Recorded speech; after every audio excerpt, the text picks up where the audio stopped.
السلام علیکم ورحمۃ اللہ وبرکاتہ، لا حول ولا قوۃ الا باللہ، اللہم صلی علی محمد وعلی آل محمد۔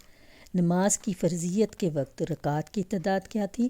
آئیے دلیل لیتے ہیں۔ صحیح بخاری کی 350 میں حضرت عائشہ صدیقہ رضی اللہ عنہا سے روایت ہے، انہوں نے فرمایا اللہ تعالیٰ نے جب نماز فرض کی تھی تو حضر و سفر میں ہر نماز کی 2 رکعتیں فرض کی تھی، پھر نماز سفر اپنی اصلی حالت میں برقرار رکھی گئی اور حضر کی نماز میں اضافہ کر دیا گیا۔ حضر مینز حاضر، اپنے گھر میں، اپنے شہر میں۔ اس حدیث میں نماز کی فرضیت کے وقت رکعات کی تعداد بتائی گئی ہے کہ جب نماز فرض ہوئی تھی تو ہر نماز کی 2 رکعتیں تھیں، پھر حضر کی نماز میں 2 رکعت کا اضافہ کر دیا گیا۔ یہ اشارہ ہے ظہر کے 4 فرض کا، شروع میں 4 نہیں تھے 2 ہی تھے، عصر کے 4 فرض کا، شروع میں 4 نہیں تھے 2 ہی تھے، اور عشاء کے 4 فرض کا، شروع میں 4 نہیں تھے 2 ہی تھے۔ بعد میں سفر کے وہی رہے لیکن حضر کے بڑھا دیے گئے۔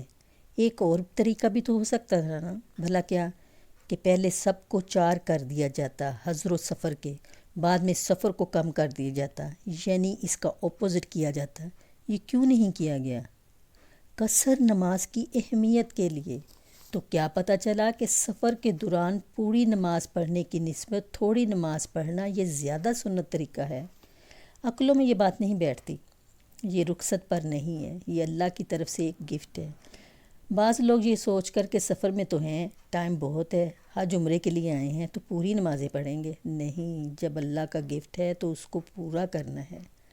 تو آئیے دیکھتے ہیں نمازوں کے اوقات کے اعتبار سے حضر و قصر کی رکعات کی تعداد کیا ملی۔ فجر حضر میں 2 سنت 2 فرض، قصر میں 2 سنت 2 فرض۔ ظہر حضر میں 4 فرض، قصر میں 2 فرض۔ عصر حضر میں 4 فرض، قصر میں 2 فرض۔ مغرب حضر میں 3 فرض، قصر میں 3 فرض، یہ شروع ہی سے 3 ہے۔ عشاء حضر میں 4 فرض اور وتر، قصر میں 2 فرض اور وتر۔